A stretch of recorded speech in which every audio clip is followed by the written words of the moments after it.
यहाँ पर एक मस्जिद है बिल्कुल कॉर्नर में, और ये एक मस्जिद की तस्वीर आपको पंकज दिखा रहे हैं। यहाँ से शुरुआत होता है समुदाय के रहने का सिलसिला, और वहाँ पर भी एक्स्ट्रा पुलिस फोर्स को तैनात किया गया है। पुलिस ने अपनी रिपोर्ट में ये कहा है कि इस पूरे रास्ते से जो है एक बड़ी भीड़ का जो हुजूम है वो यहाँ पर दौड़ते हुए आता है इस मुख्य चौक के पास। इन्हीं रास्तों से एक भीड़ जो है वो यहाँ पर लौटी, भागते हुए, पत्थरों को हाथ में लेकर। और अब आपको मैं तीसरा रास्ता दिखाते हुए चलूं, जहाँ पर इन्होंने पुलिस को दौड़ाया, पुलिस के ऊपर हमले किए, उस पुलिस को हड़काया और पत्थर से उन पर वार किया, जो कि इस पूरे उपद्रव को रोकने के लिए यहाँ पर पहुंची हुई थी। नागपुर हिंसा के तीसरे दिन भी फिलहाल नागपुर के उस इलाके में सन्नाटा पसरा है जहाँ पर इस पूरी घटना को अंजाम देने की शुरुआत हुई। महाल चौक पर हम मौजूद हैं और यहाँ चारों तरफ पुलिस का पहरा, रोडों पर ब्लॉकिंग और लोगों की मूवमेंट जो है वो काफी ज्यादा रेस्ट्रिक्ट कर दी गई है।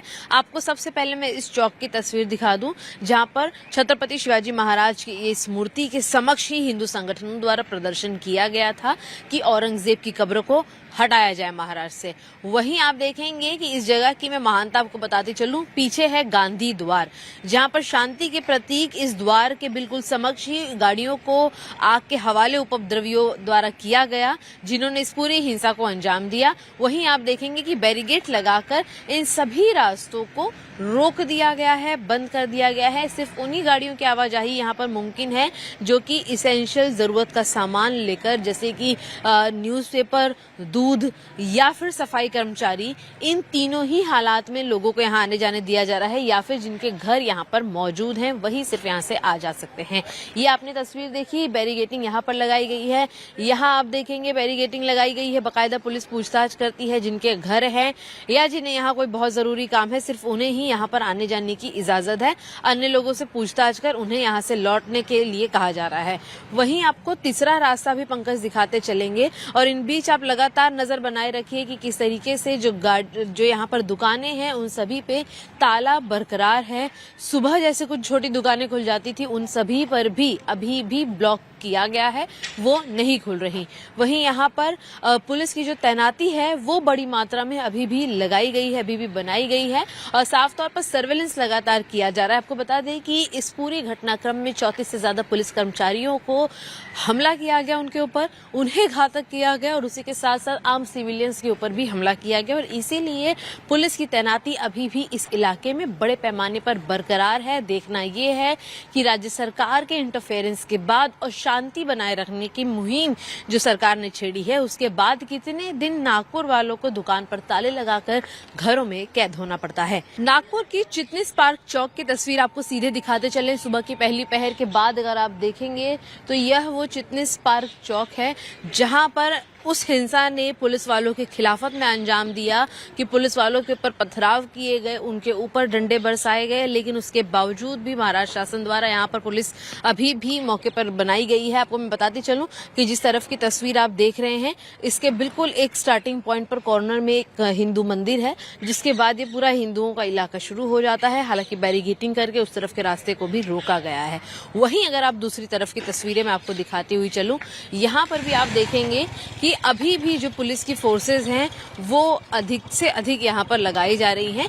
हालांकि इस तरफ के जो इलाके की मैं बात करूं, यहाँ पर एक मस्जिद है बिल्कुल कॉर्नर में, और ये एक मस्जिद की तस्वीर आपको पंकज दिखा रहे हैं। यहाँ से शुरुआत होता है समुदाय के रहने का सिलसिला, और वहां पर भी एक्स्ट्रा पुलिस फोर्स को तैनात किया गया है। पुलिस ने अपनी रिपोर्ट में ये कहा है कि इस पूरे रास्ते से जो है एक बड़ी भीड़ का जो हुजूम है वो यहाँ पर दौड़ते हुए आता है इस मुख्य चौक के पास। और आप देखेंगे, मैं आपको फिर से तस्वीरें दिखाती चलूं कि यहाँ पर अभी भी जो पुलिस बल है वो इस पूरे रास्ते को रोकने के बाद आगे भी 100 मीटर की दूरी पर बैरिगेटिंग किए हुए एक्स्ट्रा फोर्सेस को तैनात किया हुआ है। पुलिस का कहना है कि इन्हीं रास्तों से एक भीड़ जो है वो यहाँ पर लौटी, भागते हुए, पत्थरों को हाथ में लेकर। और अब आपको मैं तीसरा रास्ता दिखाते हुए चलूं, जहां पर इन्होंने पुलिस को दौड़ाया, पुलिस के ऊपर हमले किए, उस पुलिस को हड़काया और पत्थर से उन पर वार किया, जो कि इस पूरे उपद्रव को रोकने के लिए यहाँ पर पहुंची हुई थी। आपको मैं बताती चलूं कि यहाँ पर पुलिस वालों के ऊपर न सिर्फ पथराव किए गए, बल्कि आसपास मौजूद जो लकड़ी डंडे थे वो भी उनके ऊपर बरसाए गए।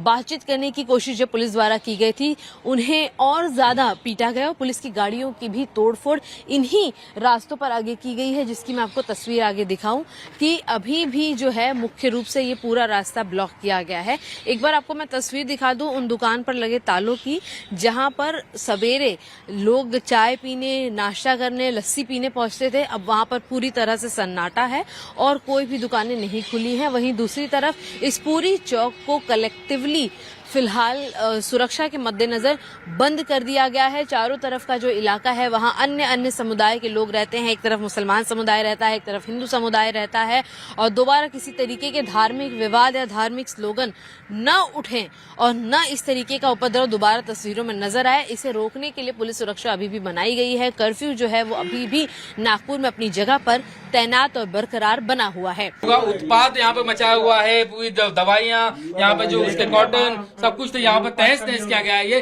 अंदर घुस गए थे यार, मंशा साहब गले से कम 40,000 रुपए लेकर गए निकाल के रात में अंदर घुस के, और कम से कम 2 लाख का नुकसान हुआ इनका। चारों का दवाखानों का जिसकी सेवा करते उसके लिए कहते हैं डॉक्टर जो है वो फरिश्ते होते हैं, वो भगवान से कम नहीं होते हैं। और यहाँ पर इन लोगों ने उन्हें भी जो है निशाना बनाने से नहीं अब ये बाज आए। और यहाँ पर खास तौर से जिन इलाकों में यहाँ के जो लोग अगर जख्मी होंगे तो वो सबसे पहले फर्स्ट एड के लिए यहीं पर आएंगे। तो क्या शायद यही एक वजह है कि जो है वो यहाँ पर निशाना बनाया गया, क्योंकि ये एक यहाँ पे फर्स्ट एड के लिए लोग आएंगे इसके लिए। इनको मालूम था ये पूरी मतलब ये सोची समझी साजिश के तरह ये काम करा गया।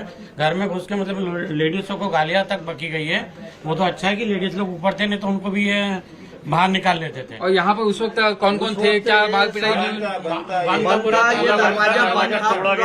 ये दरवाजा को तोड़ा गया है। अच्छा, बंद दरवाजे को तोड़? हाँ, बंद दरवाजे को तोड़ के सब घर की महिलाओं को परेशान करने के लिए और दवाखानों का लूटपाट भी मचाई है और यहाँ से पैसा भी लूट के लेके गए हुए हैं। 2-3 गाड़ियां निकाले। टूटा सा गल्ला से पैसा तक गायब हुआ। गल्ला देखो ना आप, चलो ना मैं दिखाइए मुझे।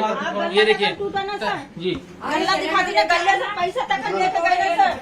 ये देखो गल्ला तक तोड़े ना सर, गल्ला तक तोड़े। बच्चा खाना खा तो बच्चे का तक वो थाली फेंके, थाली तक फेंके। बच्चे खाना खाए तो खाते खाते थाली तक देखो ना, थाली प्लेट कटोरी तक पड़ी थी यहाँ। दिखाइए देखिए कैसे ये किस तरीके से बेरहम थे, दंगाई किस तरीके से जो है वो पीड़ित थे। ये देखिए, ये देखो खाना, ये देखो सर खाना, ये देखो लड़के ने खाना खाया तो थाली उठा लिए। खाना है, सिलेंडर ला रहे थे ना, भरा बच्चे और क्या करेंगे। छोटी लड़की हमारी 5 साल की नातन हाथ जोड़ रही, पैर जोड़ रही है, और क्या करेंगे हमारी नातन। फिर भी उनको दया नहीं है, उनको दया नहीं आई। और क्या बोलेंगे हम उनको, क्या बोलेंगे आप बताओ ना। तो काफी बच्चे तो काफी डर गए होंगे। डर गए, रो दिए, कब आ गए बच्चे। 5 साल की लड़की में है क्या जान उसकी, आप बताओ ना। रात भर सोई नहीं वो लड़की। इतना काफी गुस्सा भी आपको आ गया होगा उन लोगों को। क्यों नहीं आएंगे, क्यों नहीं आएगा, क्यों नहीं आएगा गुस्से। तलवार तक लेके आए, तलवार तक दवाखाने में घुसे, तलवार तक लेके आए, तलवार तक मिली सर। यहाँ पर काफी अस्पताल का भी औजार होता है यहाँ पर, इससे भी क्या वो हमला कर सकते थे? आप लोग की जान को खतरा था? कर सकते थे, पता नहीं सर, पता नहीं। यहाँ पर बच्चे खाना खा गए थे, रात का वक्त था, 9:30 10 साढ़े 10 का वक्त था। बच्चे खाना खा गए थे और उन्हें तक खाना जो उनका फेंक दिया, उन्हें उठाया गया। दहशत इस तरीके से फैलाई गई कि उनकी रूह कांप उठे। मासूम जो बच्चे हैं उन्हें तक जो है निशाना बनाया गया, ऐसा आरोप यहाँ के स्थानीय लोग ने किया। हाथ जोड़ी सर, हाथ जोड़ी, नाता ने हाथ जोड़ी, मेरे पापा की गाड़ी मत ले जाओ, मत मारो, मत तोड़ो। लड़की ने हाथ जोड़ी। कितने साल की बच्ची? 5 साल की सर। 5 साल की बच्ची जो है वो हाथ जोड़ रही है, लेकिन उनका जो कलेजा है वो नहीं जो है वो कहीं ना कहीं पिघलता है। आप खुद बता, नातन उत्ती से नातन क्या समझता है, उसको कोई समझदारी है क्या? जो दवाखाने में जो क्लिनिक में हर धर्म हर जाति के लोगों का इलाज किया जाता है, वो आप तो बताओ, मेरे को कुछ समझ नहीं रहा। और जो पैसे, आप थोड़ा सा आगे आ जाइए, जो आपके मेहनत की जो कमाई थी, पैसे थे, वो भी उस पर भी डाका डाल दिया। उसको भी डाका डाल दिए, उसको भी लेगा। 1 रुपया नहीं है ना सर, 1 रुपया नहीं है उसमें, पूरा डाका डाल दिए। तो ये कल बंद किस लिए था? पहले सोमवार इसलिए बंद था या फिर ये पहले से आने वाले? 9 बजे तक था, 9 बजे तक चालू था, 9 बजे बंद कर दिए। बच्चे लोग सब खाना खाने लगे, सब चले गए थे, सोने लगे। फिर बाद में हम 12 के बाद जब दरवाजा बंद था तो तोड़ने की आपको आवाज आई? हाँ, तोड़ने की आवाज आई, पत्थर मारे, सब हम जगह थे। बच्चे उस वक्त मदद के लिए चीख रहे होंगे, हाँ। चाकू जो मंजर था, चाकू थी, पत्थर थे, स्कार्फ बांध के आए थे, मुंह बांध के आए थे। तलवार भी आप बता तलवार भी थी, तलवार मिली ना सर यहाँ पे, तलवार तक चक्कू मिली, चक्कू। और ये खाना जो यहाँ पर खा गए थे बच्चे खाए थे हमारे, बच्चे लोग खाए थे, फिर बच्चे लोग जान छोड़ के भागेंगे ना, बेकार मरेगी क्या? तो जब 5 साल की आपकी एक मासूम बच्ची जब उनसे हाथ जोड़ के कुछ रहम की दुआ कर रही थी तो वो नहीं माने, नहीं सुना? नहीं सुना। और ऊपर से पत्थर फेंक के मार रहे हैं नातन को। बात वो अच्छी हो गई, हट गई वहाँ, पत्थर नहीं लगा उसको, पत्थर तक हम फेंक के मार रहे हैं सर। और क्या बताएंगे हम आपको? क्या सजा मिलनी चाहिए ऐसे लोगों को? सजा मिलना चाहिए, क्या सजा मिलनी चाहिए? पूरी सजा मिलना चाहिए, पूरी उम्र की सजा मिलना चाहिए, सजा मिलना चाहिए, सजा होना। हमारी रिश्ता बर्बाद हुआ तो उनको सजा होना। 3 दिन चाचा गाड़ी तक जलाए हमारा, 3 दिन चाचा गाड़ी। मुझे बता कि ये हमारा आखिरी हिंदू का मकान है, पीछे पूरा मुस्लिम है। हमारे 3 दिन चाचा गाड़ी पीछे कुछ नहीं हुआ? नहीं, पीछे कुछ भी नहीं, यहीं पर हुआ? बस ये